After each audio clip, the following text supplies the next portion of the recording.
안녕하세요. TMI 아재입니다. 우린 지난 시간에 계산기를 다 만들고 그리고 이제 제어문이라든가 기타 이런 코딩의 기본적인 것들을 다 배웠습니다. 자, 이제 배웠으니까 이제 원래는 게임을 하면서 그렇게 가르쳐 드리려고 했는데 그래야지 좀 더 흥미를 느끼고 그리고 재밌게 할 수 있을 것 같아서. 근데 그냥 이걸로 딱 들어와가지고 하기에는 조금 어려워하실 부분들이 좀 많을 것 같아요. 원래 게임이라는 게 지금 여러 가지 이제 수학적인 문제나 이런 것들이 많이 필요하기 때문에 그럼 지루해지잖아요. 근데 그런 것들도 알아듣기 힘든데 제어문이나 이런 기본적인 것들까지 모르면은 이거를 제가 이렇게 같이 딱 하고서도 혼자 보실 때 무슨 소리인지 이해하기가 어려울 것 같아서 먼저 그거를 했습니다. 그리고 이제 좀 더 이제 if문이나 for문, while문 뭐 이런 것들, 스위치문 이런 것들을 이용해서 게임을 만들 건데, 이제 그런 것들을 아니까 이제 제가 코딩을 같이 하면서 당장은 못 알아들어도 이제 보시면서 이렇게 숫자를 바꿔가면서 대입해 가면서 이렇게 움직이는 거를 보면은 아마 이해하기가 훨씬 쉬울 거예요. 그래서 모르는 부분도 이거는 이렇게 되는구나 하고 넘어가고, 쓰다 보면은 이거는 이런 식으로 작동을 하는구나 이렇게 알게 되실 거예요 아마. 그래서 시작하겠습니다. 근데 그 전에 이제 우리가 이제 지금 여기서 게임을 만드는데 실질적으로 이걸로 바로 이렇게 코딩을 해서 만들기보다는 유니티나 뭐 언리얼 엔진, 일반인들이 언리얼 엔진으로 하기는 조금 힘들 거예요. 근데 이제 유니티 같은 경우는 무료로 지금 배포하고 있고, 그걸 가지고 수익이 어느 정도 이상 나면은 이제 뭐 얼마 정도 이렇게 내는 그런 식으로 운영을 하고 있기 때문에 유니티 같은 경우는 개인이 공부하기에도 좋고 편할 거예요. 그래서 그런 걸로 이제 하는 게 많이들 개발하시는데 많이 좋고, 이걸로 할 때는 이제 3D 게임이나 이런 거를 하려면은 오픈GL이라고 해야 되는데 그 오픈GL을 이용해서 만드는데 좀 많이 복잡해요. 이걸로 하자 그러면. 그래서 저는 이제 오픈GL은 안 하고 일단 이 뷰를 이용해 가지고 뷰도 보통 서피스 뷰를 이용해 가지고 하거든요. 애니메이션이 많거나 이런 경우. 근데 이제 그런 것들보다는 그거는 그렇게 복잡하진 않아요. 뷰나 거의 비슷한데, 그래도 조금 처음 접할 때는 그게 조금 더 난이도가 살짝 있어서 좀 더 친근하게 일단 다가가고, 우리가 원하는 건 게임을 만드는 것보다 일단 코딩이잖아요. 코딩을 배워보고자 하시는 거기 때문에 코딩에 중점을 두고 할 겁니다. 그래서 게임을 재밌게 만들면서 이렇게 게임 동작하는 것들 보면 좀 더 흥미롭잖아요. 바로바로 이렇게 해가지고 했을 때 내가 원하는 것들을 이렇게 만들어서 이렇게 나올 때 하고 흥미를 가질 수 있잖아요. 좀 더 아무래도. 그래서 일단 비유를 해서 이렇게 할 겁니다. 근데 이걸로 완벽한 게임이나 뭐 이런 걸 만들기는 사실 조금 어려워요. 여러 가지 장애가 있기 때문에. 그런데 우리가 뭐 서비스하고 그런 거를 만들려고 그러는 게 아니라 일단 우리가 이 코딩을 이해하기 위한 거기 때문에 충분히 그렇게 활용하기에는 충분하다고 봅니다. 그래서 이제 뷰를 이용해서 일단 만들 거고요. 자, 그러면 지금부터 즐겁게 코딩 속으로 같이 들어가 볼까요? 자, 고고고. 자, 일단 프로젝트 생성하는 거는 기본적으로 다 아시죠? 네. 이게 프로젝트명 저는 뭐 브레이킹 블럭이라고 했어요. 그러니까 벽돌 깨기라는 그런 게임을 예로 들어서 이렇게 그걸 만드는 걸 보여드리면서 이제 게임에 관련된 이제 기초적인 것들, 그리고 코딩에 관련된 것들, 그런 거를 설명드릴 거예요. 뭐 어느 정도 이렇게 이해하실 거예요. 자, 그러면은 우선 게임을 만들라 그러면 일반적으로 우리는 여기 XML 여기 디자인 했잖아요. 여기다가 이제 어떤 게임의 종류에 따라서는 여기서 디자인 해가지고 할 수도 있어요. 가능합니다. 여기다가도. 어떤 게임의 종류는 많으니까요. 어떤 식으로 하는 게임이냐 장르가 많기 때문에 뭐 저기다가도 충분히 할 수는 있지만, 우리가 만든 이제 벽돌 깨기나 이런 것들을 구현하려 그러면 여기서는 많은 애로사항이 있습니다. 여기서 구현하기는 이렇게 블럭 만들고 뭐 해가지고 하기는 좀 더 어려워요. 그래서 지금은 아마 복잡할 수도 있지만 우리는 여기다 이제 뷰를 XML을 호출 안 하고 그 디자인조차도 바로 코딩으로 해서 이미지나 이런 것들을 바로 만들어서 할 겁니다. 자, 그러기 위해선 이제 우리 이 메인 뷰가 있고 액티비티 여기에 이제 뷰를 하나 더 만들어야 되는데 클래스를 여기다 추가하셔도 돼요. 여기다 클래스를. 근데 여기다 하는 것보다 좀 더 보기 좋게 하기 위해서 여기 폴더에 우측키를 누르시고요. 마우스 New를 누른 다음에 자바 클래스 제일 위에 있는 이걸 선택해 줍니다. 그리고 자 클래스를 하나 추가할 건데요. 뷰 클래스를 추가할 거예요. 일단 메인 뷰라고 이름을 지을게요. 이거는 똑같이 이 액티비티 같이 똑같이 마음대로 정하시면 됩니다. 자, 이렇게 해주고요. 우리는 이제 확장을 하는데 여기는 뷰를 상속을 받을 거예요. 그래서 이걸 받아서 이거를 이용해서 뷰에 있는 메소드를 이용해서 이 클래스를 만들 거고요. 그래서 뷰가 뭐예요? 뷰가 일단 보여주는 거잖아요. 뷰가 우리 이런 XML에 있던, 우리는 이걸 사용 안 할 거지만 여기에 있는 기본적인 이런 것들 다 텍스트 뷰니 뭐니 뷰들이 있잖아요. 이런 것들 관련된 것들이 메소드들이 이미 정해져 있는 기본적인 클래스입니다. 자, 이걸 상속을 받아서 하는데 지금 에러가 났죠? 왜 그러냐? 클래스를 생성하면 이제 생성자라는 걸 만들어줘야 돼요. 그게 뭐냐 하면서 이게 생략은 가능하거든요. 뷰하고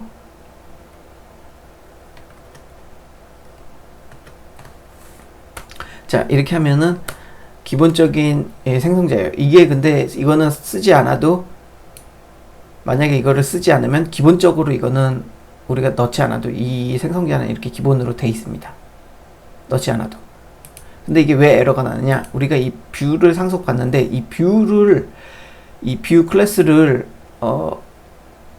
실행을 시키려면 로드를 하려 그러면 여기에는 이제 인자 값을 줘야 돼요.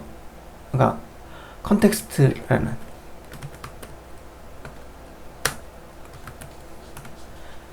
그런데 그것이 없기 때문에 지금 에러가 나는 거예요. 서버에서 이렇게 자, 이 값을 이렇게 넣어줘서 이거를 생성하면 이 뷰를 먼저 이걸 호출할 때 우리는 메인 뷰를 생성할 때 이 뷰를 먼저 상속받았기 때문에 얘를 먼저 쭉 여기에 우리가 이 뷰 클래스는 없지만 보이질 않지만 여기다 확장을 해서 넣어놨기 때문에 들어가 있는 것 같습니다. 여기 있는 거는 그냥 막 쓰셔도 돼요. 근데 이거를 먼저 우선 생성해 줘야 되기 때문에 이게 필요합니다. 그런 의미로 알고 계시고요. 이제 자세하게 설명하려면 좀 복잡하니까 일단 이렇게 알고 계시면 됩니다. 그럼 우리는 메인 뷰를 생성할 수 있고 여기다가 우리는 코딩을 통해서 디자인과 그리고 이 동작을 게임을 만들 수가 있어요. 자, 그럼 이걸 어떻게 이제 하느냐? 메인 뷰를 일단 생성했으니까 여기에 지금 이대로 실행을 하면 어떻게 될까요? 헬로 월드가 나오겠죠? 자, 실행을 했어요. 이렇게 헬로 월드라고 나옵니다. 이렇게 게임 타이틀이 나오고, 근데 우리는 이 헬로 월드가 아니라 이 뷰 여기다가 디자인을 해서 이것을 보여줄 거예요. 자, 그러면 메인 뷰 네임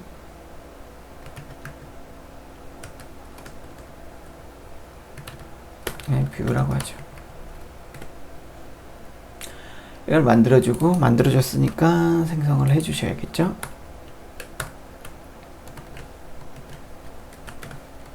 new 한 다음에 뷰 해주고 컨텍스트를 해줘 this. 자, 이 액티비티를 메인 액티비티를 이 뷰에다가 다시 이렇게 넣어줍니다. 담아서 인적값을 주면 뷰가 생성이 됩니다. 이렇게 해주시면요. 그리고 이 XML 페이지가 아니라 이 보여줄 뷰를 이 뷰로 우리가 만든 이 뷰로 표시를 해줄 겁니다. 화면에. 자, 이렇게만 하면 뭐 아무것도 안 나오겠죠? 아무것도 없으니까. 그래서 이제 이 화면을 보여주려고 하면은 우리는 여기다 작업을 해야 되는데, 그런 디자인들을 보여주는 게 on draw. 자, 이렇게 치시면 on draw라고 있죠. 그러면 이거는 이 뷰에 있는 메소드 함수입니다. 메소드입니다. 멤버 함수예요. 그래서 이렇게 바로 불러와서 쓸 수 있습니다. 여기에 캔버스, 우리 캔버스를 인자값으로 받았죠. 캔버스가 뭐죠? 그쵸? 도화지입니다. 거기에 우리는 그림을 그릴 것이에요. 자, 이렇게 캔버스하고 점 찍으니까 메소드들이 나오죠. draw bitmap, draw color 막 많이 나오죠. round rect, 뭐 둥근 사각형을 그리고 뭐 여러 가지가 있죠. 그쵸? 우리는 여기서 일단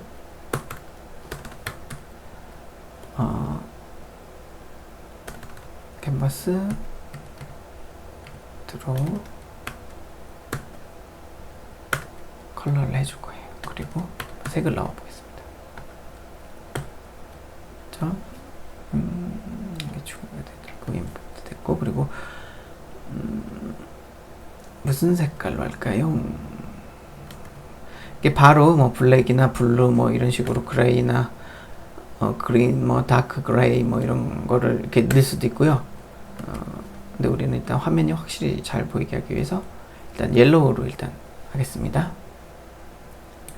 자, 이렇게 하고 한번 실행을 해 볼게요. 그럼 아까는 여기 헬로 월드가 나왔잖아요. 자, 그럼 우리가 칠한 이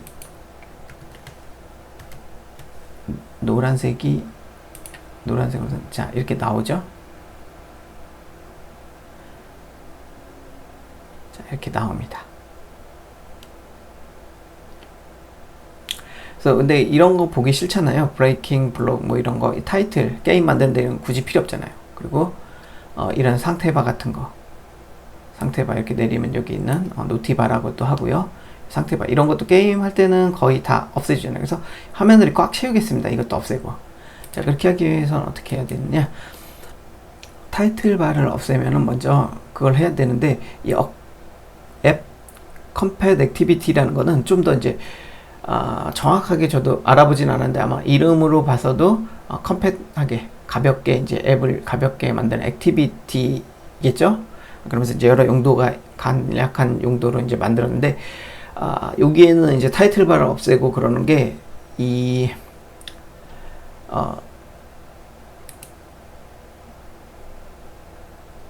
리소스에서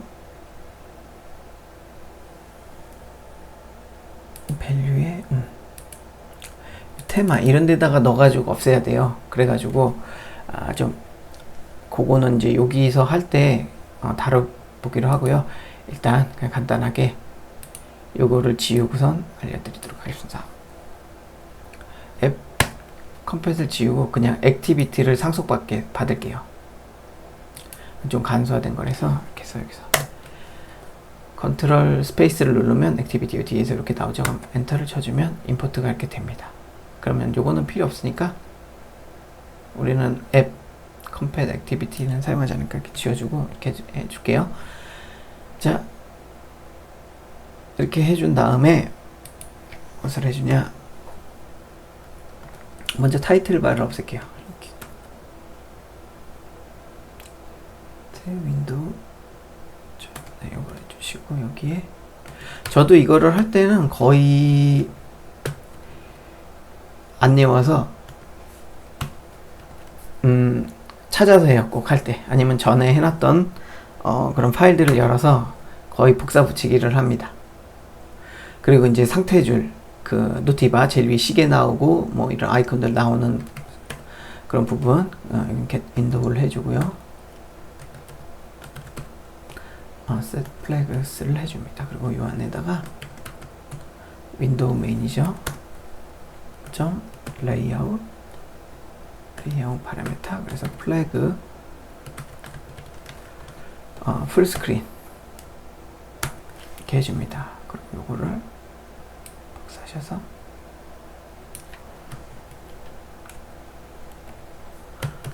컴마하고 이렇게 두 개를 써줍니다. 이렇게 되면은 상태 표시줄도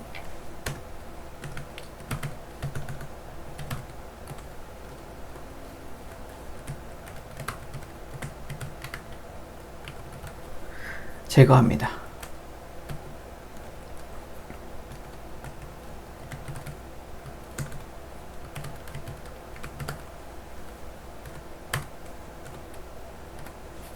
이거는 타이틀 바. 아까 이렇게 제목 나오는 그게 어떤 폰에서는 나오는데 어떤 기기에서는 안 나오는 데도 있는데 어떤 기기에서는 이게 나오는 기기에 따라서 이렇게 좀 틀리더라고요. 약간 조금씩.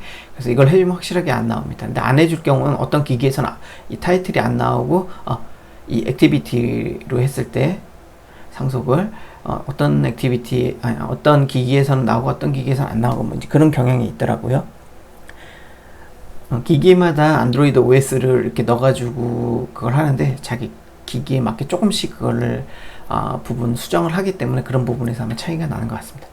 자, 이렇게 하고서 이제 한번 실행을 다시 해볼까요? 그럼 자, 없어졌죠? 상태 바랑 타이틀 바랑 다 없어지고 꽉 채우게 됩니다, 화면을. 자, 이렇게 했고요. 자, 이러니까 이제 뭔가 되는 것 같죠? 이제 여기다 그리면 되겠죠? 그럼 우리는 벽돌 깨기를 할 건데 제가 설명에 링크를 달아놨을 거예요. 거기 보시면 그 링크에 들어가 보시면 제가 블로그인데 이미지를 만드셔도 돼요. 근데 혹시 모르니까 제가 몰라서 여기다가 블로그에다 올려놨어요. 만드실 줄 모르시는 분들이 있을까 봐. 그러면 코딩을 따라하기 힘들잖아요. 그래서 그냥 우리는 코딩 수업이니까 그냥 이미지는 대충 제가 만들어서 올려놨습니다. 상업적 용도로는 사용 금해 주시고요. 그냥 제가 만든 거긴 한데 네. 그래서 그 이미지를 불러오셔서 다운받은 파일을 압축을 푸시고 압축을 해제하신 다음에 그 이미지들이 있을 거예요. 그 이미지들을 드로우웨이블 폴더에 넣을 거예요. 그럼 그 이미지들을 선택하셔서 복사하신 다음에 탐색기나 이런 데서 그 이미지들을 복사하셔가지고 여기 드레이블 폴더를 선택하신 다음에 컨트롤 V를 해주시면 이렇게 어디다 넣을 거냐면 그냥 드레이블에다가 넣어요. 오케이. 여기는 말고 여기다가 다시 V24 말고 여기다가 넣을게요. 파일들을 벡터를 해주고 이렇게 열어보면 자 파일들이 들어갔죠. 자, 이것들을 여기에 넣어서 우리는 만들 겁니다. 자, 그러면 이제 여기 온드로우 말고 또 뭐가 필요하냐? 우리는 이걸 만들기 위해 화면의 기기마다 다 크기가 다르잖아요. 그죠? 그 다른 크기를 보완하기 위해서 온 사이즈 체인지 들어가겠습니다. 이거는 이제 이게 메인 뷰가 실행되면 제일 처음에 이제 이게 생성이 된 다음에 그 다음에 이거를 실행을 해요. 그래서 이 기기 현재 기기 해상도를 이렇게 가져오게 돼 있습니다. 그럼 이게 넓이와 높이 현재 기기의 화면의 해상도를 이렇게 가져옵니다. 그럼 우리는 이걸 활용해 가지고 이제 크기에 맞게 그림을 그려야겠죠. 일단 그걸 하기 위해서 우리는 일단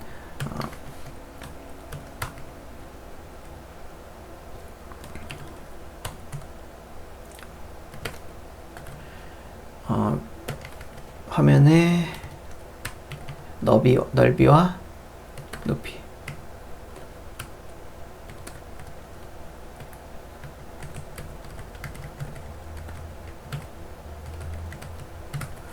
높이를 담을 수 있는 변수를 이렇게 만들었습니다. 추가해서 그거를 여기서 집어넣어요. 자, W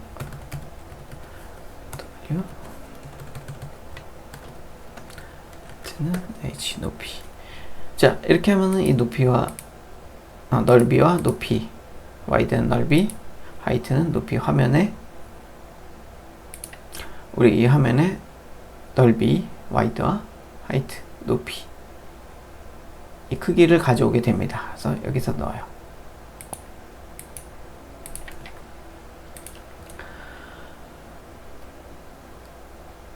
그래서 이제 그 크기를 알았으니까 우리는 그 지금 가져온 이미지를 할 건데 오늘 이거를 다 만들자 그러면 시간이 굉장히 걸려요. 그래서 일단 우리는 이 버튼과 이게 어떻게 구성이 되냐면 어떻게 만들 거냐면요.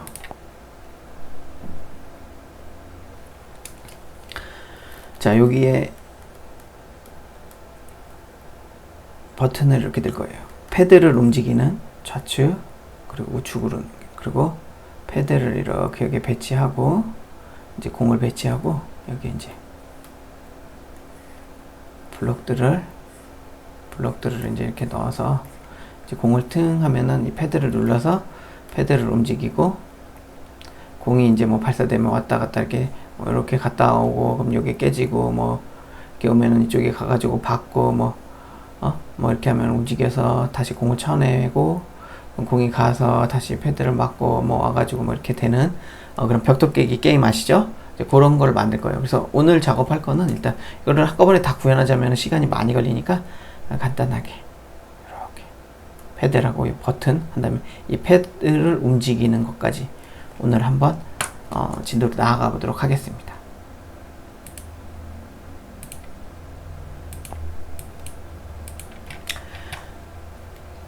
자, 그러면 이제 먼저 필요한 게 패드에 관련된 그 패드 이미지를 갖고 올라오면 여기 이제 아까 보셨죠? 드로우 캔버스 하면 드로우 비트맵이라는 게 있었죠? 그럼 이 이미지를 받을 저장할 변수를 설정해야겠죠? 비트맵. 그래서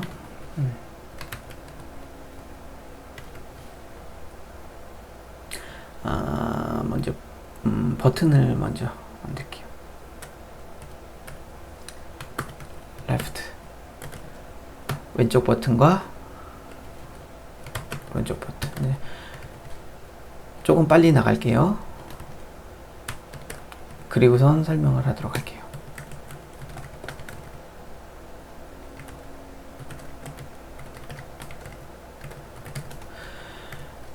그리고 이제 필요한 게 이 버튼의 좌표와 크기를 알아야겠죠.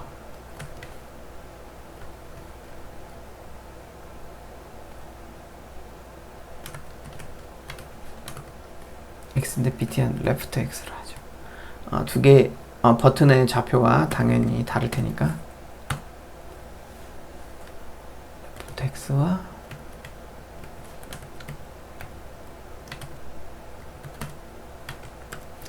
y. 그러면 이 왼쪽 버튼의 좌표 x, y 그리고 그럼 오른쪽도 만들어 줘야겠죠. 오른쪽 버튼의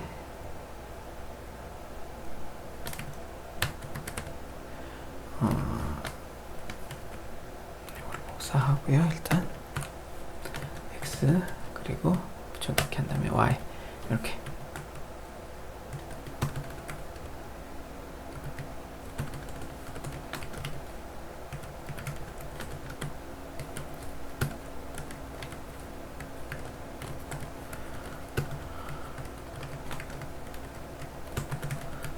x, y 좌표. 자, 그리고 이 버튼의 크기가 있겠죠. 버튼의 크기는 제가 이 정사각형으로 만들었어요. 이 세모인데 크기 이미지를 그래서 그 눌리는 구간은 정사각형으로 할 거예요. 그래서 크기는 둘 다 같으니까 와이드 하나로 만들죠. 따로 각각 만드셔도 되는데 굳이 같으니까 따로따로 만들 필요가 없어요.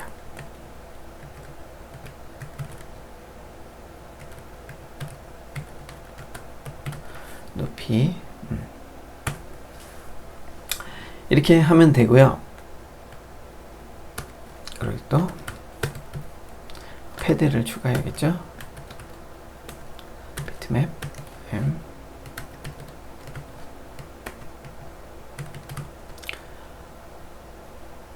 패들 이미지를 바꿔.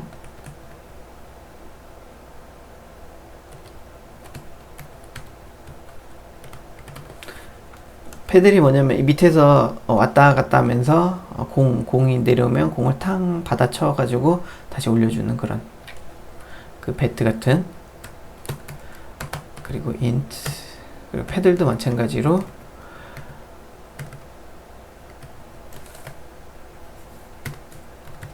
x좌표, y좌표가 있겠죠. 그럼 일단 복사 붙이기 한 다음에 x 그리고 y. 여기다 다 써주셔도 되는데 약간 성격이 다르니까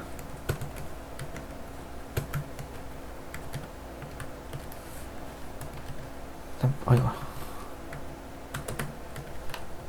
그래서 얘도 높이 그리고 아니, 넓이 그리고 높이가 필요하겠죠.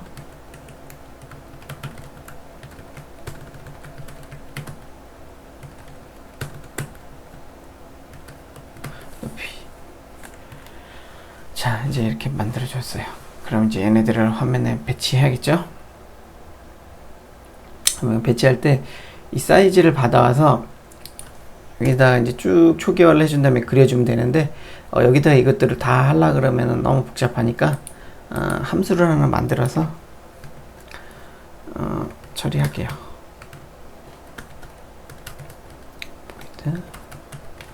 함수명 이거 FNC 안 하고 여기 함수명 요 부분은 마음대로 하셔도 되는 거 아시죠? 이런 거 이제 다시 말 안 할게요. 저는 이게 습관이 돼가지고 이렇게 하는 게 편해서 이렇게 하는 겁니다.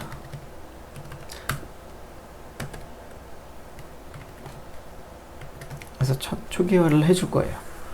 그럼 먼저 버튼부터 한번 만들어 볼까요? M 레프트 버튼부터.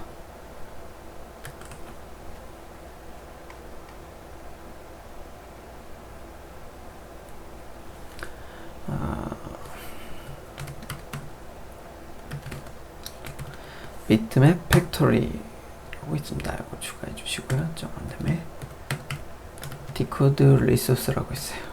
그 다음에 get 리소스 그리고 r 우리가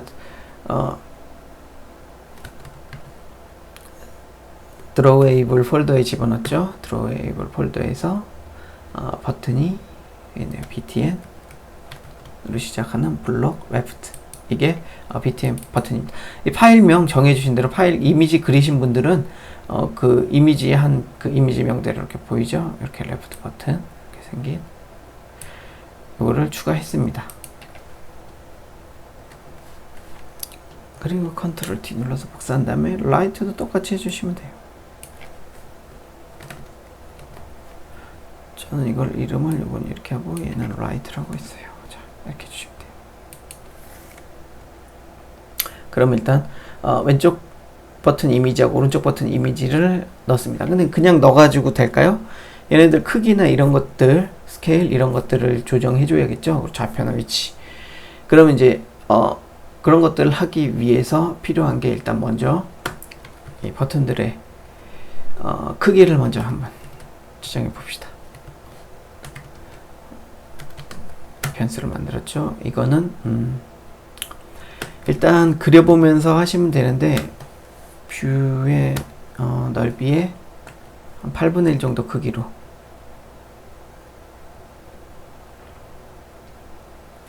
그 정도 하면은 되지 않을까 싶어요. 일단 그렇게. 그리고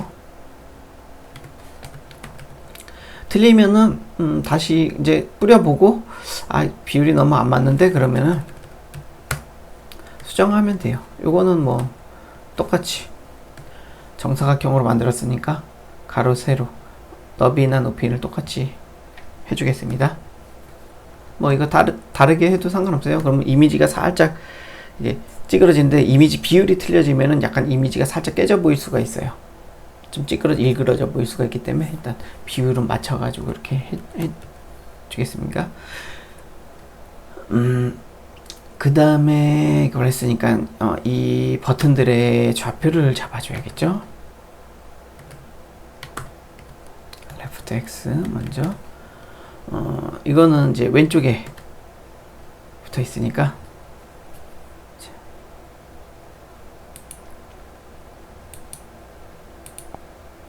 왼쪽 버튼은 요렇게 있을 거니까 버튼은 요렇게 이쪽에 배치할 거예요. 왼쪽 버튼은 보이는 건 이렇게 세모나지만 실질적으로는 이미지는 이렇게 네모나게 구성이 되어 있어요. 그래서 여기는 이제 이미지를 열어보시면 아시겠지만, 그래서 실질적인 좌표는 여기가 됩니다. 이곳이 되겠습니다.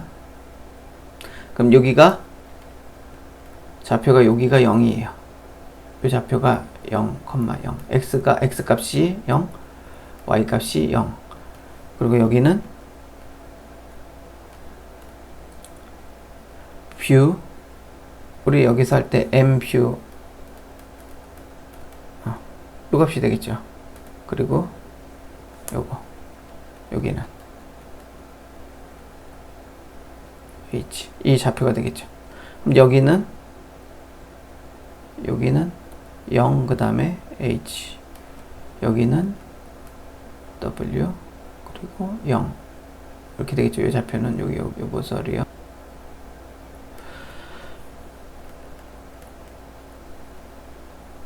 그래서 우리는 이 좌표를 만들라 그러면은 일단 x는 0이겠죠. 그리고 h, 요 높이부터 요거의 h만큼 요걸 빼주면 되겠죠. 요 h에서 요 이미지의 높이 값을 빼주면 요 값이 나오겠죠. 그러면 0, x 값은 0이 되고 y 값은 요 높이에서 이미지의 높이 값을 빼준, 무슨 얘기인지 이해가시죠? 당연히. 그리고 이쪽은 좌표가 여기가 될 테니까 이미지가 이렇게 돼서 와이드 해서 요만큼을 빼준 값이 이 x좌표가 될 거고, y는 요거랑 똑같이 이 h에서 요 높이 값을 빼준 만큼이 y좌표가 되겠죠. 요거는 설명 이제 안 드리겠습니다. 충분히 이해하시겠죠? 이런 식으로 그려서 할 겁니다. 좌표를. 요거 정도는 머릿속에서 상상하셔야 돼요.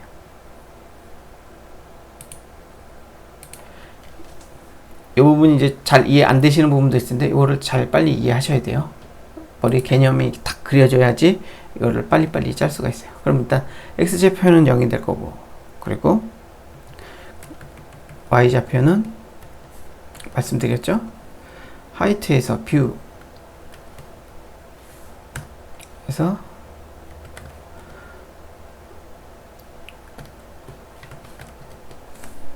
이 값을 빼면 되잖아요. 그죠?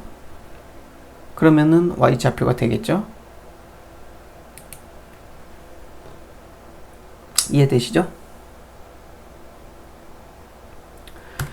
그 다음에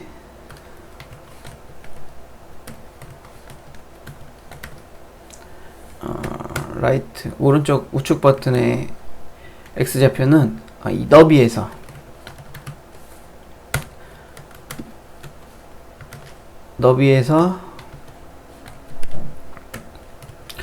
이 버튼 이미지의 넓이를 빼면 되겠죠. 이렇게 쭉 넓이에서 이 버튼 이미지만큼 요만큼 빼면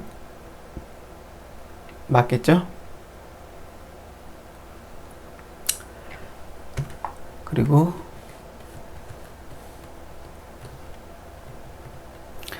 복사해서 라이트로 바꿔. y 값은 이거랑 똑같죠. 요 라이트 y 값 요거랑 똑같이 해주면 되잖아요. 그쵸? 그러니까 그냥 이미 계산을 했으니까 또 계산하지 말고 이따가 넣어주겠습니다. 자, 이렇게 하면 일단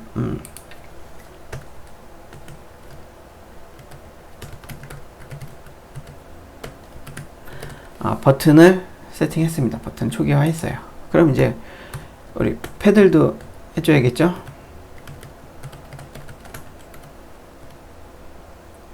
패들 이미지를 똑같이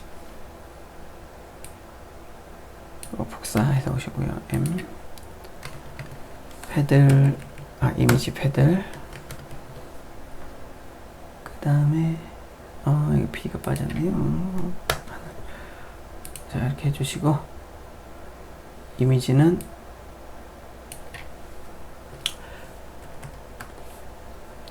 패들 이미지가 이거네요. 블록 패들.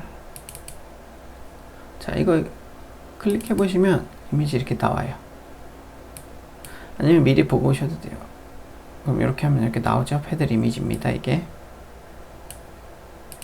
자, 이걸 불렀어요. 그럼 똑같이 얘도 패들의 크기를 정해줘야겠죠. 와이드는 패들 와이드는 뷰의 이 뷰 너비의 한 5분의 1 정도를 한번 해볼게요. 뷰 5분의 1 그리고 패들의 높이는 이 패들 넓이의 한 4분의 1 정도.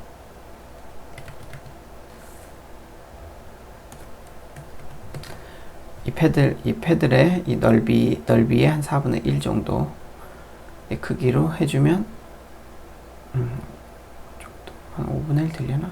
일단 한 4분의 1 해보겠습니다. 이렇게.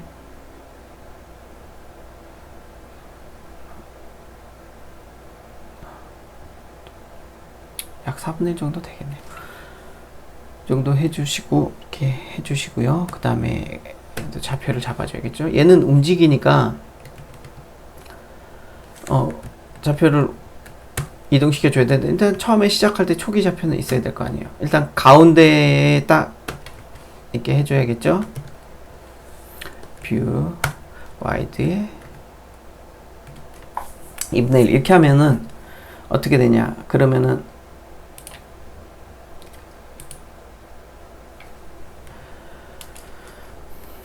여기가 가운데니까, 이쯤이 가운데니까 패들이 이렇게 해주면 그냥 이렇게 나오겠죠. X좌표가 이렇게 패들이 여기 X좌표가 여기니까. 그래서 요거를 좀 더 이쪽으로 옮겨줘야겠죠. 그래서 이렇게 해주려면 요 패들의 요 반만큼, 패들 크기의 너비의 반만큼을 빼주면은 되겠죠. 이렇게 위치가. 이해하시죠?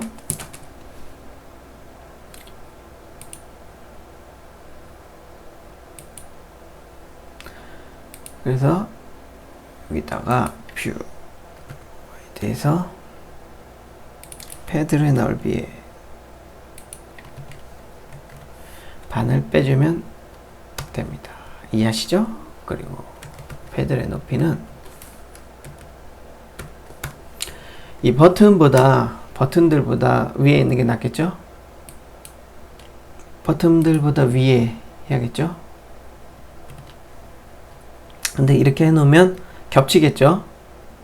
버튼 위로 갔을 때 버튼이랑 패들이랑 겹치겠죠? 그래서 버튼들보다 좀 더 위로 해줘야 되는데, 일단 패들의 높이만큼을 빼줘요.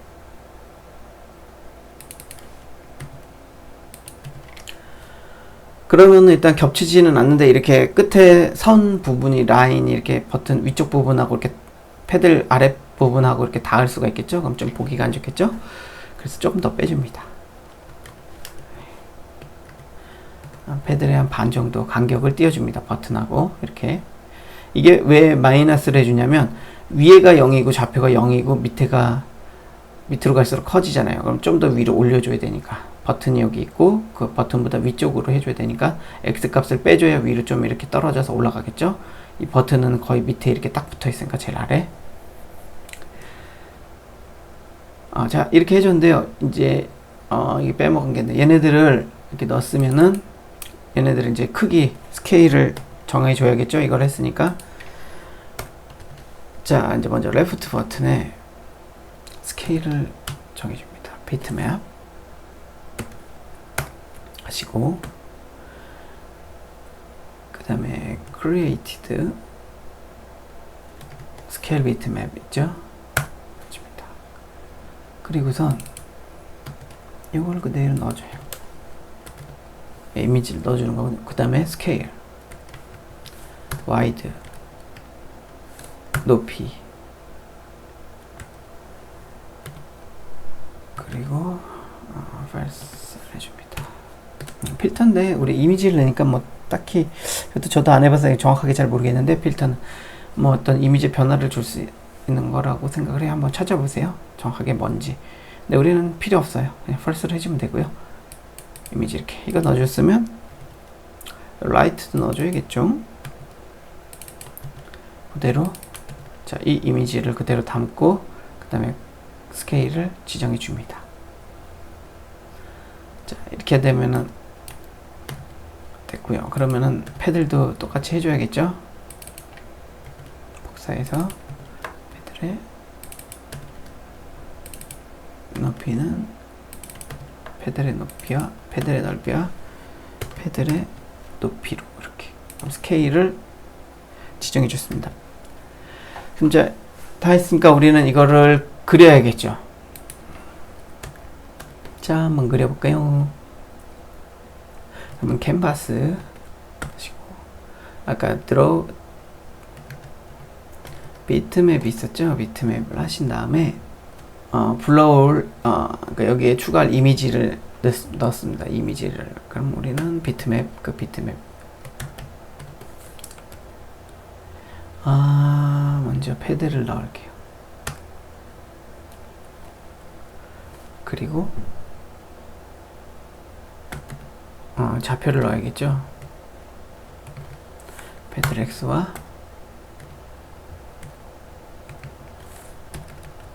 패드 Y.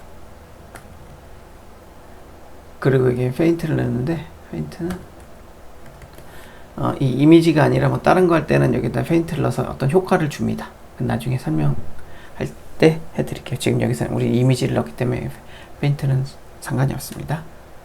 그 똑같이 우리는 레프트 버튼 넣어야겠죠.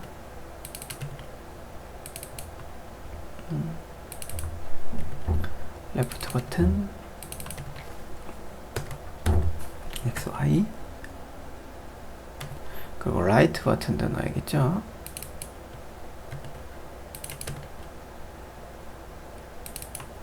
복사해서 자, 이거를 빼먹었네요.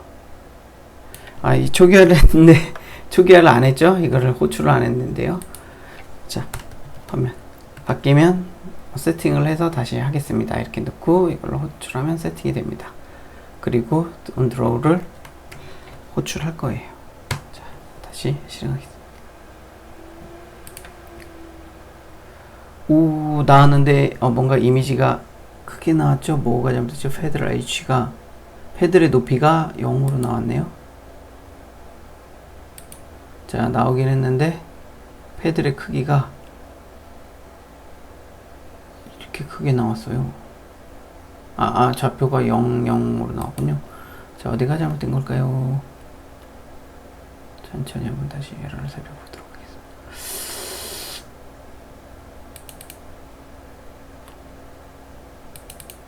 패들 Y는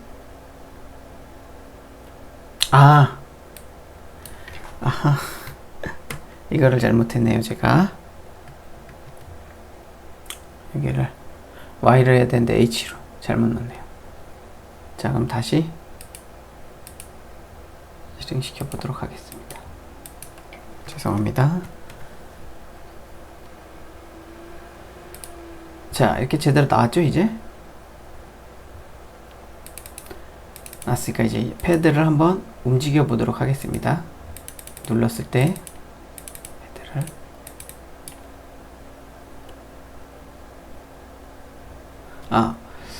그 전에 이제 우리는 이렇게 돼 있는데 우리가 이제 뭐 회전을 해놨을 때 이런 경우도 있잖아요. 화면이 이렇게 돼 있을 수도 있잖아요. 그러면 이렇게 나오겠죠. 비율이 이렇게 돼 있는 폰도 있을 거 아니에요. 눕히면 회전돼서 그럼 우리가 어떻게 막아야 될까요?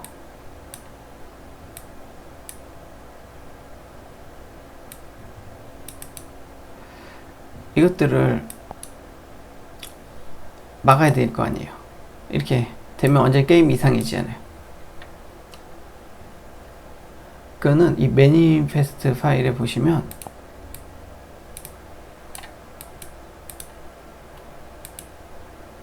자, 이걸 여시고 안드로이드 매니페스트 파일을 여시면 여기 어플리케이션하고 액티비티라고 있어요. 그러면 안드로이드 스크린 오리엔테이션 있죠? 요걸 하시고 포트레이트로 해주시면 세로로 고정이 돼요. 무슨 얘기냐면, 자, 이제 이렇게 해놓고, 요거는 요 액티비티 자체를, 요 메인 액티비티를 세로로만 표시하겠다는 거예요. 그러니까 화면을 회전을 해놓고, 회전되게 해놓고 돌려도, 화면을 돌려도 이게 돌아가지를 않아요. 그러니까 리사이징을 하지 않아요. 자, 한번 실행을 해볼까요? 이렇게 돌려도, 아까는 여기 이렇게 돌리는 게 표시가 나왔잖아요.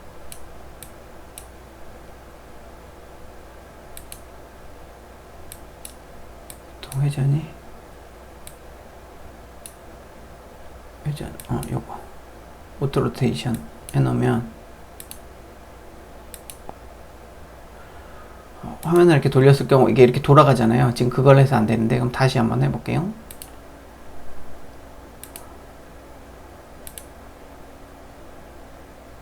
자, 종료하고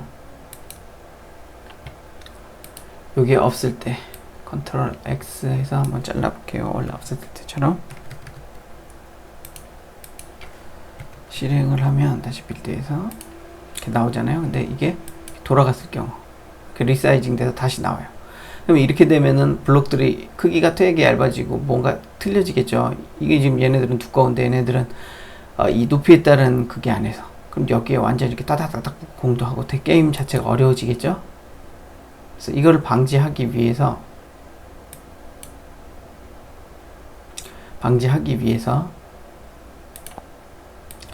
돌아가도 화면이 세로로 고정되기, 요거를 해주면 스크린 여기 메인 액티비티에 요걸 해주시면, 이 메인 액티비티는 지금 이게 뷰가 메인 액티비티에서 불러온 거잖아요. 그래서 이 메인 액티비티는 폰을 돌려도 돌아가지가 않게 됩니다. 자, 보세요. 자, 이제 안 들어가죠?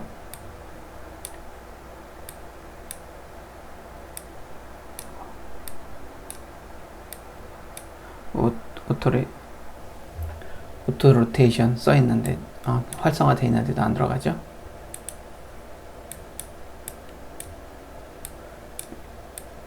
오토 로테이션이 활성화되어 있어도 안 들어갑니다. 이렇게 놓으면. 자, 매니페스트 파일, 안드로이드 매니페스트 파일 폴더 여시면 매니페스트 파일 있고요. 거기에 액티비티, 메인 액티비티. 만약에 액티비티를 또 추가할 경우 거기에도 이렇게 해줘야지 돌렸을 때 안 들어갑니다. 만약에 안 해놓으면은, 세로 고정을 안 해놓으면 그 오토 로테이션을 켜놨을 경우, 화면 회전을 켜놨을 경우, 활성화해놨을 경우 폰을 뒤집으면 이렇게 돌아가서 다시 리사이징 돼서 나오게 됩니다. 그래서 그런 액티비티를 추가할 때 여기다 다 추가해 주셔야 되는데, 그때마다 거기에 그 액티비티마다 다 이거를 달아주시면 절대 회전이 돼도 세로로 고정돼서 나옵니다. 자, 이렇게 해서 됐고, 이제 화면 나왔으니까 이제 버튼 움직이는 걸 해야겠죠. 자, 그럼 움직임을 하려면 어떻게 해야 되느냐? 온 터치 이벤트라고 있어요. 자, 온 TO치니까 터치 이벤트라고 있어서 엔터 눌러서 바로 나죠. 리턴 값은 불리한 값 줘야 되는데 그냥 true로 해줄게요. 자, 그리고 이 이벤트 값에 화면을 터치할 때마다, 우리가 손으로 이렇게 터치를 하잖아요. 터치를 할 때마다 이벤트 값이, 이게 함수가 호출이 돼요. 그러면서 이 이벤트 값의 값이 들어오는데, 자, 여기서 좌표를 뽑을 수가 있어요.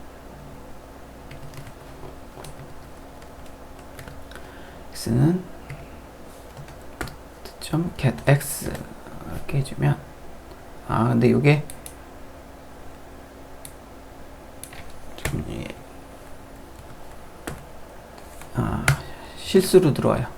그래서 우리는 실수를 안 하고 정수로 그냥 할 거기 때문에 형변환을 해줍니다. 이렇게 인티저로. 그리고 y 값도 해주고 get y.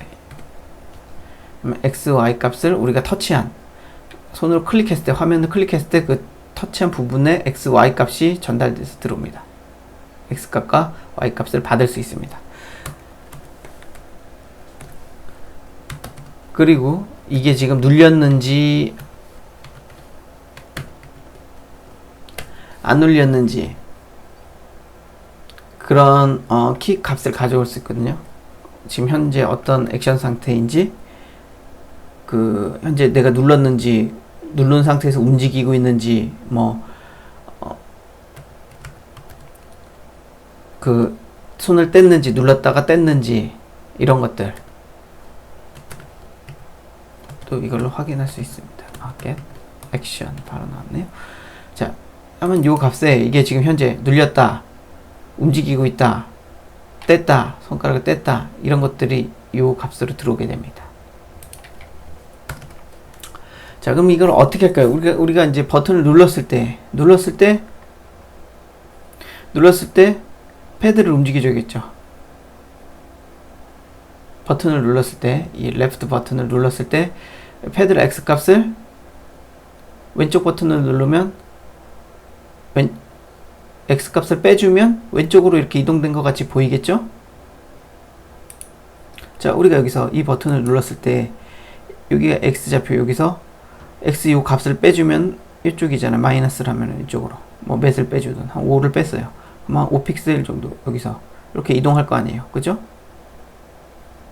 또 누르면 X 값이 또 이동하고, 이런 식으로 X 값을 바꿔줍니다. 터치를 누를 때마다. 그리고 X 값을 더해주면 이쪽으로 이동하겠죠. 오른쪽으로 패드를 이렇게 더해주면, 현재 X 값보다 더해주면 값을 커지니까 이렇게, 그럼 패드를 이렇게 이동하는 것 같이 보이겠죠? 자, 무슨 얘기냐면 일단 하면서 봅시다. 우리는 그럴 때 이 키 이벤트가 뭐가 지금 눌렀는지 뭐 했는지 갖고 오는 게 여기에 갖고 온다 그랬죠. 이걸 어떻게 판단할까? 우리 스위치 배웠죠? 스위치. 제 스위치에 요 값을 넣습니다. 그리고 케이스. 그 다음에 여기 이제 모션 이벤트라고 있어요. 모션 이벤트 이렇게 치신 다음에 점 치고, 그 다음에 액션, 그리고 버튼 다운을 하겠습니다. 액션 다운. 이게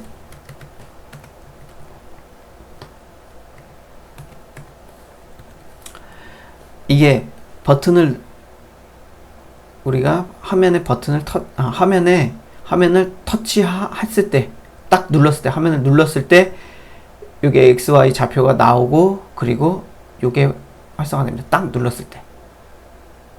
그리고 뭐 액션 무브 있고 뭐 막 여러 가지가 있어요. 그 무브 해놓으면 누른 상태로 이렇게 움직이면은 그때 그 좌표 값이 막 들어옵니다. 그 무브가, 그리고 여기 무브, 액션 무브가 들어오면서, 지금 그 무브는 필요 없고요. 우리는 하여튼 다운, 여기다가 이게 눌렀을 때 값을, 근데 이게 눌렸는지 안 눌렸는지, 좌표가 얘네가 눌렸는지, 이 버튼이 눌렸는지 안 눌렸는지 알 수 있어야겠죠. 그럼 여기에 그 버튼이 눌렸는지 안 눌렸는지 확인을 해야겠죠. 여기서. 자, 그걸 어떻게 확인하느냐? 이 값이 있으니까 이 값이 요 x 값에서, xy 값에서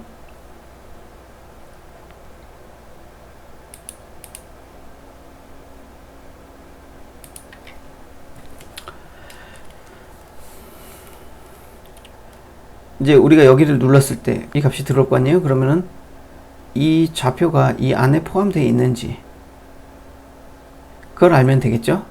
자, 그럼 이걸 어떻게 하냐? 우리는 여기와 여기를 알기 때문에 이 좌표 크기를 알 수 있습니다. x가 이거보다 크나, x가 여기는 x 값이 이 좌표보다 크고 여기보다 작겠죠?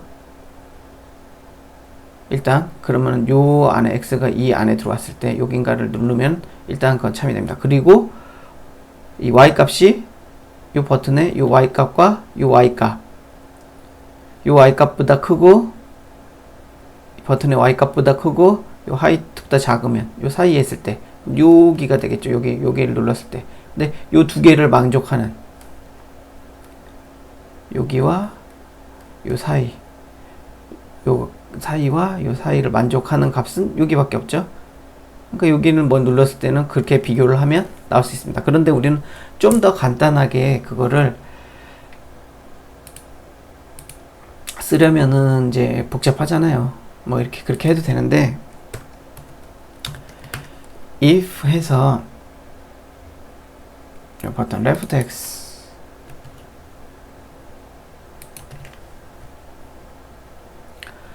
left x보다 일단 크고 w x 값이 크거나 같고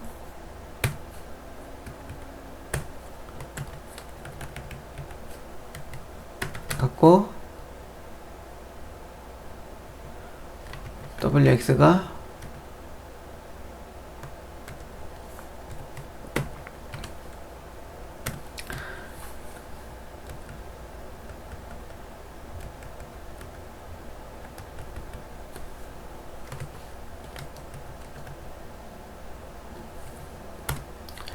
이 넓이보다 x의 넓이보다 작아야겠죠. 그러면은 요 안에 눌렀을 때 여긴 참이 되겠죠. 요 안에 요 라인 안쪽으로 요쪽으로 눌렀을 때 여기 어딘가를 누르면 참이 되겠죠. 근데 여기 중복되게 요 안에만 눌러야 되니까 섹터 엔드를 해줍니다. 그래서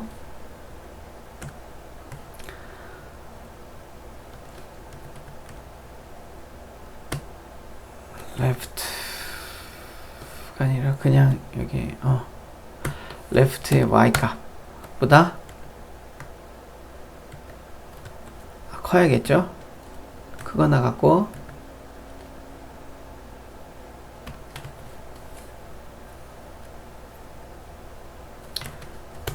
wy가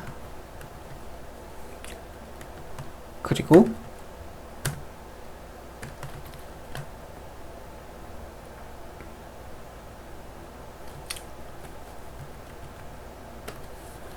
h보다 작거나 같아야겠죠.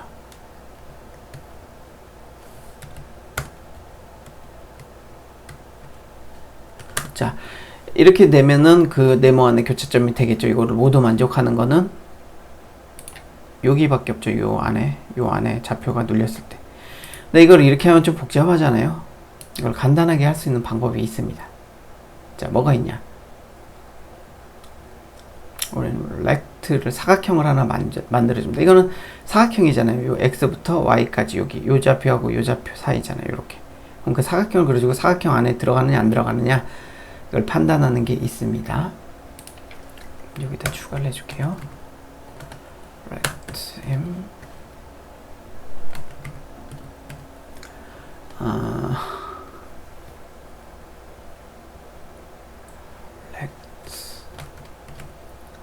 btn left하고 btn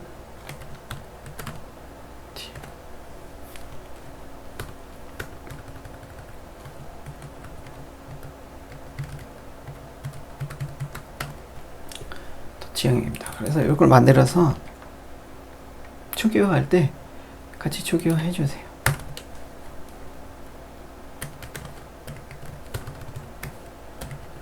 뉴 해준 다음에 해주고요. 이 크기를 넣어주시면 되는데 크기는 우리가 알고 있잖아요. 좌표 얘가 사각형을 어떻게 그릴지. 그럼 우리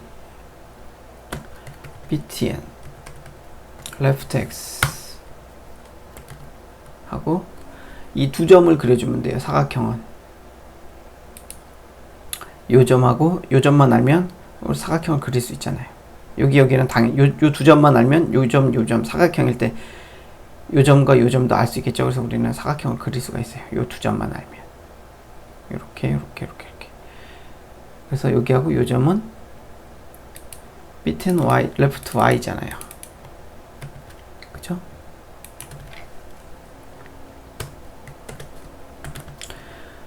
그리고 이 밑에 점은 요 크기잖아요. 요 크기. 여기다가 요 값들에다 얘네만 더해주면 되잖아요. 그죠?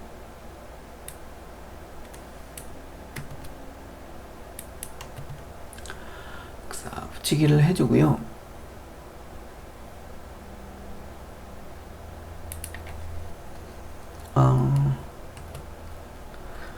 x에서 btn 넓이만큼 그리고 높이만큼 이렇게 해주면 이 크기가 되겠죠? 이해하시죠? 바로 right.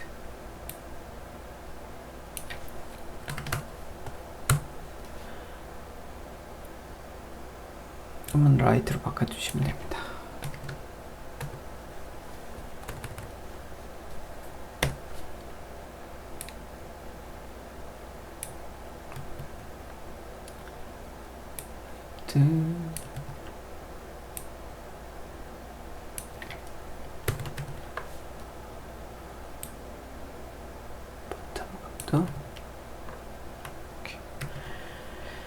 이렇게 해주시면 여기는 이 영역이 나옵니다. 이게 뭐 그리지를 않으니까 페인트 해가지고 이 값을 주고 여기다 그리셔도 돼요. 여기다 드로우 해가지고 넣으시면 뭐 이렇게 그릴 수는 있습니다. 근데 이거는 터치 영역을 판단하기 위한 거기 때문에 그래서 여기다가 레프트 버튼 확인할 때는 이거는 잘못 복사했네요. 자, 먼저 레프트일 때 우리 컨테인이라고 배웠죠. 스트링에서 이 컨테인 한 다음에 어떤 문장에서 여기에 값을 주면 이 값이 이 스트링 안에 있느냐 없느냐 똑같습니다. 얘도 이렇게 컨테인에서 좌표를 주면 네모잖아요. 이 네모 안에 이 좌표가 포함이 되느냐, 그럼 이 네모 이 안에 이 영역 안에 이 좌표들이 포함이 되는지, 포함이 되면 true가 당연히 돼서 실행하겠죠. 그건 마찬가지로 저게 아닐 땐 오른쪽인지 검사하면 되겠죠. 똑같이 오른쪽 버튼을 눌렀는지.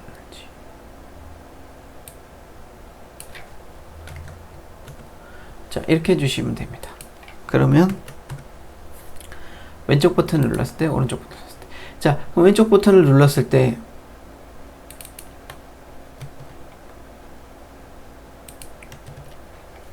우리는 이제 빼주면 되겠죠. 이렇게 빼주면 되는데, 이렇게 되면 이제 쌍돌에 따라서 1씩 빼주면 엄청나게 조금씩 이동합니다. 그래서 우리는 이거를 일단 빼주는데, 한번 누를 때마다 패들 X에 한 10분의 1 정도씩 이동하게 일단 이렇게 해주겠습니다. 그리고 오른쪽은 10분의 1 정도씩 우측으로 이동하게 X값을 이렇게 더해주도록 하겠습니다. 자, 그럼 이제 실행을 하는데, 이렇게 실행하면은 이게 될까요? 될까요? 눌러도 되기는 하는데 화면은 움직이지 않습니다. 이 화면이 딱 뜬 다음에 누르면은 이거 터치가 분명히 이게 다 호출되고 다 돼요. 그래서 X값이 막 변해요. 근데 얘는 움직이지 않아요. 왜 그럴까요? 우린 드로우를 한번 그려주고 그 다음에 호출을 안 했기 때문에. 그럼 드로우를 또다시 호출을 해줍니다. 다시 갱신을 해줍니다. 그럼 이 갱신을 해주려면 호출을 드로우를 갱신을 해주는 게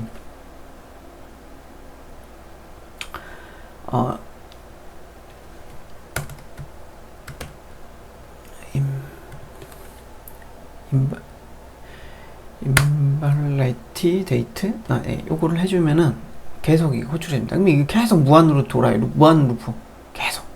얘는 계속 화면을 갱신하는 거예요.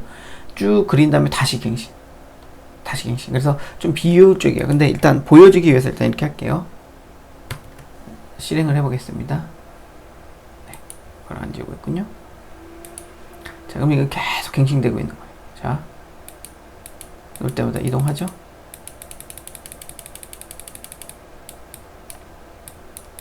죽으로 이동하죠.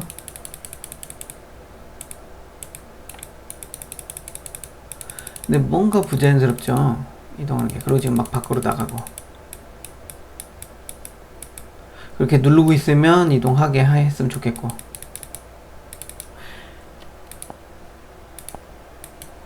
그래서 이거는 지금 굉장히 비효율적입니다. 그래서 우리는 이거를 호출할 때 보통 핸들러를 사용해서 얘를 호출하는데요. 추가를 해줘야 되는데요. 핸들러가 제가 이게 타겟 버전 이번에 또 업그레이드가 돼가지고 API 30 버전으로 타겟을 하니까 핸들러가 이게 이제 지원을 안 하는 것 같더라고요. 30 버전부터는. 그래가지고 이게 저거 나오는데 아직 되기는 하는데 그래서 뭐 기존에는 뭐 이런 식으로 써서 뭐 해서 그냥 대충 뭐 뷰 한 다음에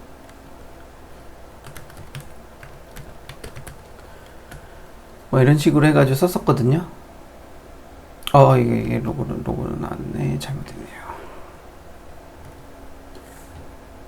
이게 저기부터 잘못했네. 이게 저걸로 하니까는 로고로 나오네. 로고가 있고 OS가 있는데 OS로 가야 되는데. 일단 대충 어떻게 안 되는지 보여드리기 위해서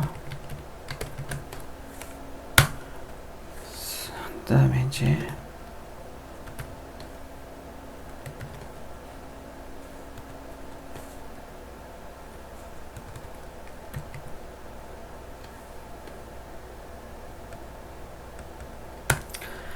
이렇게 해가지고 보통 썼었는데 그러면은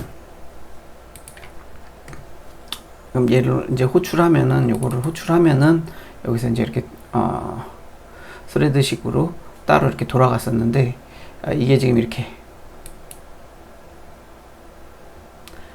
30 API 30 버전부터는 지원을 안 한다 그러더라고요. 그래서 루퍼를 사용해 가지고 하라고 이렇게 나와 있습니다. 그래서 이거를 또 막 찾았어요. 이걸로 그냥 일단은 해도 되긴 하는데 기존에 저는 이렇게 했었거든요. 그래서 이걸 하려고 그러다가 보니까 이게 이렇게 돼서 막 또 찾아보니까 방법이 이제 또 계산하는 방법이 나왔더라고요. 그래서 바뀐 방법대로 하는 게 더 좋겠죠, 여러분들한테. 그래서 함수로 하는데요. 이제 함수로 추가할 수 있게 찾아보니까 그렇게 나왔더라고요. 그래서 이거는 함수명은 마음대로 써주셔도 되고요. 그리고 뷰 리로드로 이렇게 저는 해줄게요.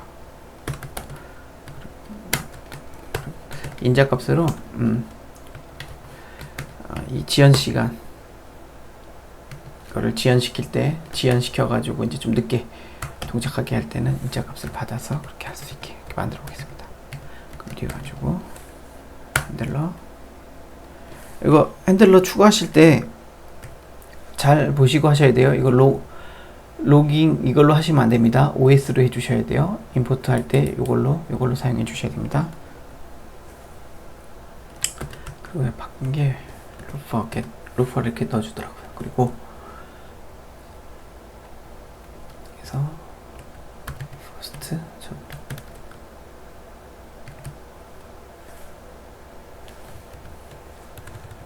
죄송합니다. 저도 이게 오늘 처음 써봐가지고 하고 가로 닫고 여기다가 좀 퍼스트 딜리트 여기다 이렇게 쳐주고 그 다음에 뉴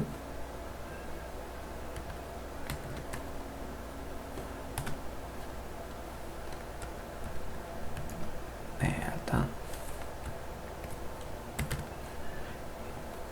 딜레이트 타임 이렇게 만들어 주시면 요 함수를 호출하면 핸들러를 동작하고요. 할 때 여기 지연 시간을 넣어주시면 지연 시간만큼 지난 후에 밀리초입니다. 밀리초예요. 그래서 1000을 넣으시면 1초입니다. 1000이 1초입니다. 이게 밀리초로 해서 단위가. 그래서 1000을 넣으시면 이걸 호출하고 1초 후에 이 핸들러를 동작하게 됩니다. 그런 식으로. 그래서 이렇게 사용하기를 이제 권장하더라고요. 찾아보니까. 그래서 이제 요거를 하는데, 그래서 갱신을 하는데 여기다 바로 안 하고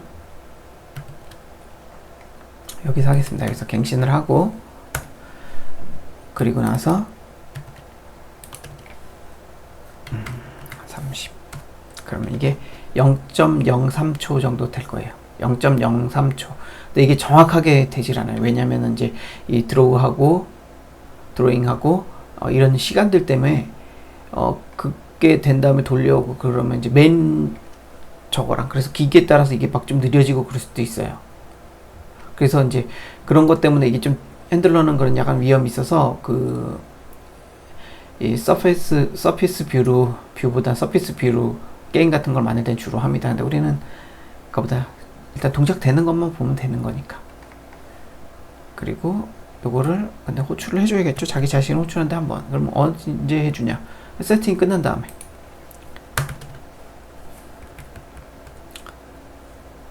끝난 다음에 30초부터 할까요? 이렇게 0초 하면은, 만약에 이제 바로 호출한 다음에 바로 실행시키려면 이렇게 0초 해주시면, 호출한 다음에 딜레이 타임이 0이니까 바로 실행을 합니다.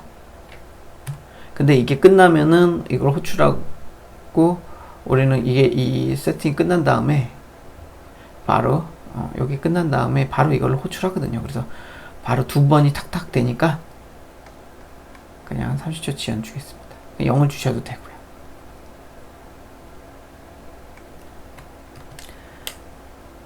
그럼 이렇게 해서 동작하면 되고요. 우리는 지금 이 버튼을, 자, 일단 그럼 실행을 다시 시켜 볼게요.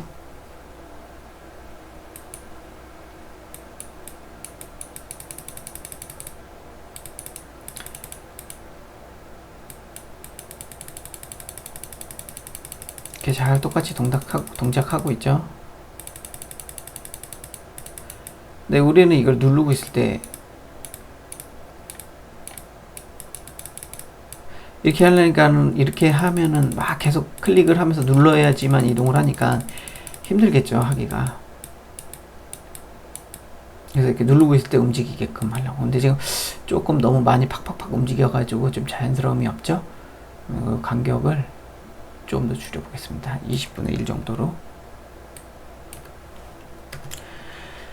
그리고 이렇게 하니까 일단 패드를 밖으로 나가는 문제가 있고, 이렇게 하니까 너무 탁탁탁 움직여가지고, 그리고 움직이기가 그리고 쉽지가 않죠. 이렇게 계속 탁탁탁 클릭해가지고 움직여야 되니까, 이렇게 누르고 있으면 쭉 가고, 누르고 있으면 이렇게 쭉 가고 해야 되는데, 계속 누를 때만 움직이니까 좀 힘들겠죠. 막 타다다닥 하고 게임하기가.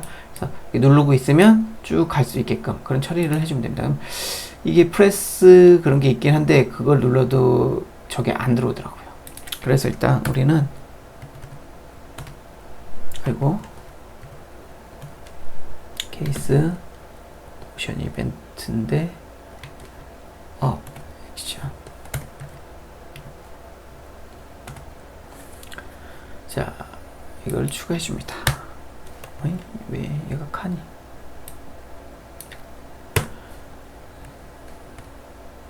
줄을 맞추는 걸 좋아해서 이렇게 보기 좋으니까.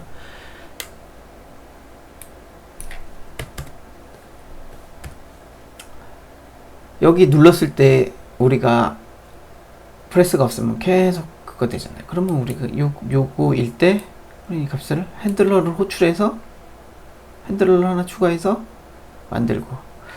그리고 이거 할 때 참 빼먹었네요. 중요한 걸 하나. 이게 이 상태로 놔두면 얘가 스레드에서 계속 자기가 자기를 호출하잖아요. 그래서 우리가 이거를 종료하더라도 얘는 안 죽고 계속 지금 돌아가고 있어요. 그래서 메모리를 잡아먹죠. 이렇게 강제 종료를 시켜줘야 종료가 됩니다. 그러면 안 좋은 프로그램이죠, 그거? 메모리 누수가 일어나니까 나는 종료했는데 종료가 안 됐으니까. 그래서 이걸 종료하기 위해서 불리언을 하나 추가해 줍니다. is end. 일단 true를 해줄게요. 그리고 if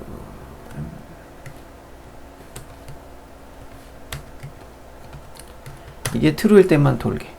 그리고 이게 끝났을 때는 이 어플을 종료하면 자동으로 이거 정지시켜야 되잖아요. 그럼 정지시키려면 어떻게 하냐? 그러면은 이 메인 액티비티로 오셔가지고 메인 액티비티에 on 한 다음에 디스토리 하면 여기 있어요. 첫 번째 디스토리 이거 눌러주시고 추가하면 이게 언제 호출되냐면 이 어플 액티비티가 종료될 때 닫힐 때 이 액티비티가 닫힐 때 호출이 됩니다.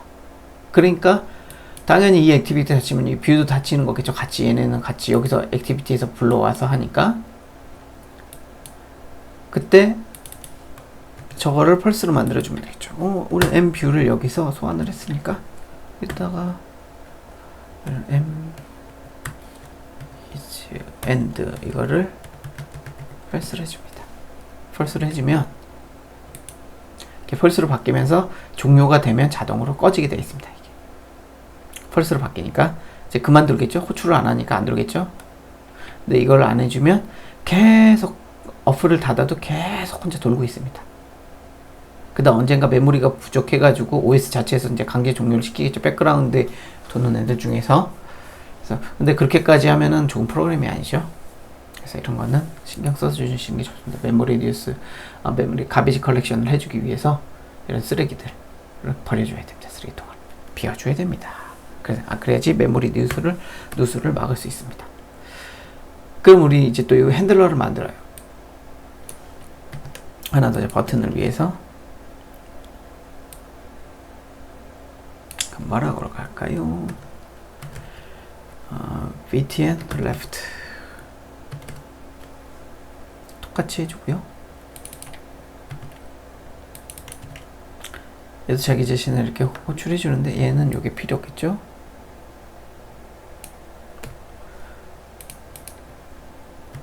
여기서 얘도 요게 뭐냐면 이거는 뗐을 때 요게 호출됩니다. 이걸 왜 했냐면요.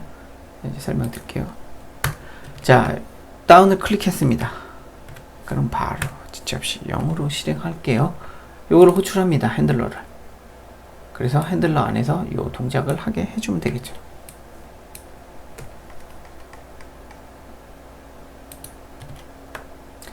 자, 이렇게 해주고 호출한 다음에 자기 자신을 호출해서 다시 이만큼씩 빼주고 그럼 누르고 있으면 계속 돌겠죠.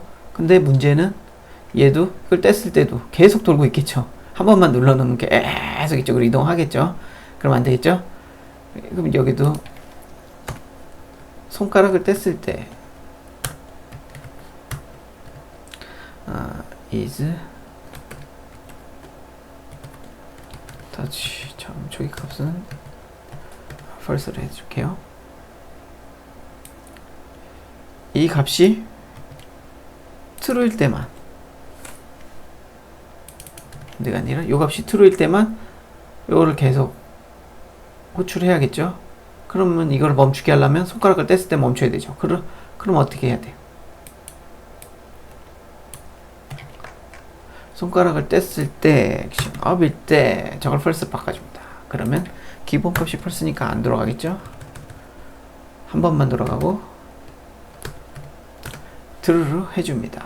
이때. 자, 그러면 이제 왼쪽은 쭉 되겠고 오른쪽은 안 바꿨으니까 자 한번 볼까요?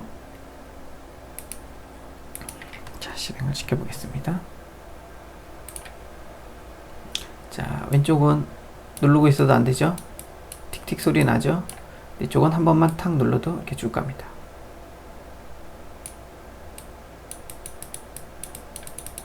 왜 한 번밖에 안 가죠? 지금 뭔가 멈춘 것 같은데 뭔가 무한 루프에 빠진 것 같아요. 확인해 볼게요. 다시.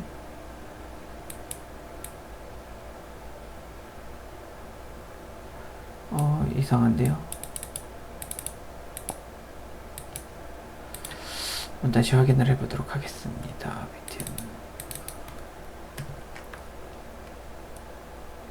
레프트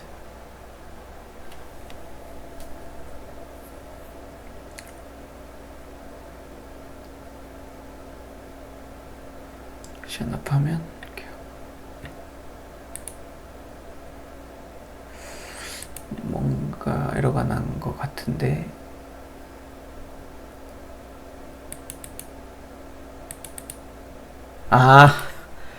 이거를 잘못 넣었네요. 패들 X W로 해야 되는데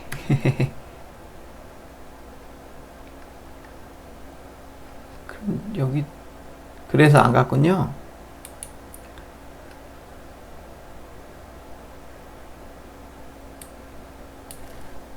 W로 해야 되는데 X로 잘못했네요. 제가 실수를 많이 하네요. 자, 다시 해볼게요. 다시 실행시켜서 자, 이렇게 누르고 있으면 막 계속 갑니다. 이렇게 나와요. 눌러야지 와요. 계속 이렇게 눌러줘야 옵니다. 그러나 왼쪽은 누르고만 있어도 이렇게 갑니다. 놓으면 멈추고. 그죠? 자, 그럼 오른쪽도 마저 해줄까요? 똑같이 해주면 되겠죠?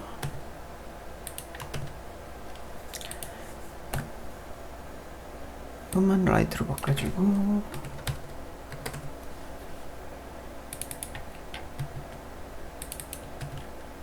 그리고 얘는 더해주고 라이트를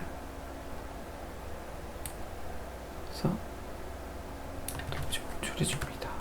이거로 값을 트루로 바꿔줘야겠죠?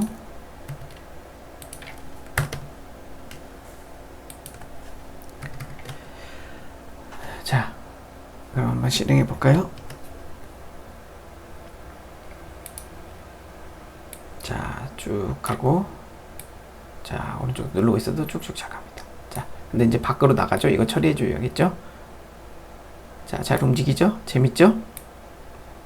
이런 식으로 우리는 게임을 만들 수 있습니다. 이렇게 움직이면서 뭔가 뭐 점프를 한다든지 뭐랑. 이제 공을 그려서 공이 이제 탕탕 튀는 거를 다음 시간에 한번 같이 해볼게요. 자, 이렇게 움직일 수 있습니다. 이렇게 막 누르는 것보다 이렇게 누르고 있으면 되죠? 이게 더 편하겠죠? 근데 이제 다음에는 이렇게 하는 것도 좀 불편할 거예요. 그래서 조이스틱으로 나중에 이제 어느 정도 완성이 된 다음에 이걸 조이스틱으로 바꿔서 누른 상태에서 이렇게 이쪽으로 요만큼 하면 천천히 가고 이렇게 많이 당기면 빨리 움직이고 그리고 조금 이쪽 우측으로 여기 또 조이스틱 나서 조이스틱 패드를 움직이듯이 우리 배그 같은 거 보면 이렇게 동그랗게 우측에 이렇게 있어가지고 여기서 움직이면 이렇게 이쪽으로 하면 이쪽으로 이렇게 가고 이쪽으로 하면 이쪽으로 가고 그렇게 하잖아요. 그런 식으로. 우리는 위아래는 필요 없으니까 좌우만 있으면 되니까 좌우로 이렇게 당기면 그런 거는 이제 나중에 이제 어느 정도 한 다음에 조금 더 고급 기술이니까. 고급 기술이랄 것도 없어요. 여러분도 할 수 있어요. 한번 구상해서 하시면 충분히 할 수 있습니다. 이제 그런 것 추가하는 것도 요거 이제 먼저 완성한 다음에 좀 더 업그레이드 시키는 개념으로 이걸 좀 더 게임답게 정말 이렇게 바꿔갈 겁니다. 일단 요거 이렇게 움직이는 거 오늘은 여기까지. 그리고 한번 요거 해보세요. 다음 시간 전까지 스스로 한번. 지금 이게 누르고 있으면 계속 이렇게 바깥으로 나가잖아요. 패들이. 그러면 안 되겠죠. 나가면 안 나가게. 그래서 딱 멈추게. 여기 이상은 x가 0 되면은 0에서는 더 이상 안 나가야겠죠. 여기서도 x가 2 이상 나가면 안 되겠죠? 지금 계속 나가잖아요. 자, 이거 처리해 주는 거 해줘야겠. 여기다 해주시면 돼요. if 해가지고 우리 가르쳐 드렸어요. 그래서 좌표가 여기가 0이고 여기가 view wide 그러니까 view wide에서 이 패드 x 값은 여기니까 패드 길이만큼 딱 패들이 좌표가 한 요만큼 왔을 때까지만 움직이게끔 여기는 x 값이 좌표가 여기부터 여기까지만 움직이게. 패들은 좌표점이 기준점이 여기 있으니까요. 패들에 여기부터 여기까지만 움직이게 x 좌표를 제한해 주면 되겠죠. 자, 그 작업을 해주시면 됩니다. 이것도 이렇게 할 필요 없이 간단하게 또 가능해요. 이렇게 해주시면 되니까 그거 한번 제한하는 거 밖으로 나가지 않게 이렇게 한번 해보시고요. 다음 시간에 그거 하고 그 다음에 이제 공을 놓고 공을 이제 움직여서 누르면 처음에 시작할 때 공을 움직여서 공이 이렇게 탕탕 벽에 부딪히면 이렇게 꺾여서 이렇게 오게끔 이렇게 부딪히면 이런 식으로 되게끔 그 작업을 할 겁니다. 그럼 오늘 수고하셨고요. 좀 어려울 수도 있어요. 근데 살펴보면은 처음 보는 거라서 어려울 뿐이지 하나하나 보면서 천천히 다시 이렇게 해보시면 복습해보시면 절대 어렵지 않아요. 쉬워요. 재밌어요. 자, 이렇게 움직이잖아요. 버튼도 움직이게 할 수 있고 위아래로도 움직이게 할 수 있고 막 다 할 수 있어요. 또 위아래로도 움직이게 하는 것도 한번 해보시고 이렇게 해보시고 다음에는 우리는 볼을 넣어서 공을 넣어서 공이 이제 이렇게 막 튀기면서 부딪히면은 여기에 닿으면은 공이 이렇게 튕겨 다시 반사돼서 나가고 벽에 부딪히면 벽에서 이렇게 다시 튕겨 나가고 이런 식으로 하는, 그래서 움직여서 계속 공을 이렇게 받아내는, 공을 놓치면 나가서 아웃되면 다시 리셋되고, 이제 이런 게임의 이런 것들을 다음 시간에 만들어 보는 시간을 가져보도록 하겠습니다. 자, 오늘 수고하셨고요. 좋아요, 구독, 좋아요 이제 알아서 해주실 거라고 믿습니다. 이미 듣고 계신 분들은 해놨겠죠? 그래도 한번 마지막으로 좋아요, 구독, 그리고 알림 설정까지 해주시면 더 좋겠습니다. 그럼 오늘도 수고 많으셨고요. 좋은 하루 되시고 다음 시간에 뵙겠습니다. 감사합니다. TMI 아지였습니다.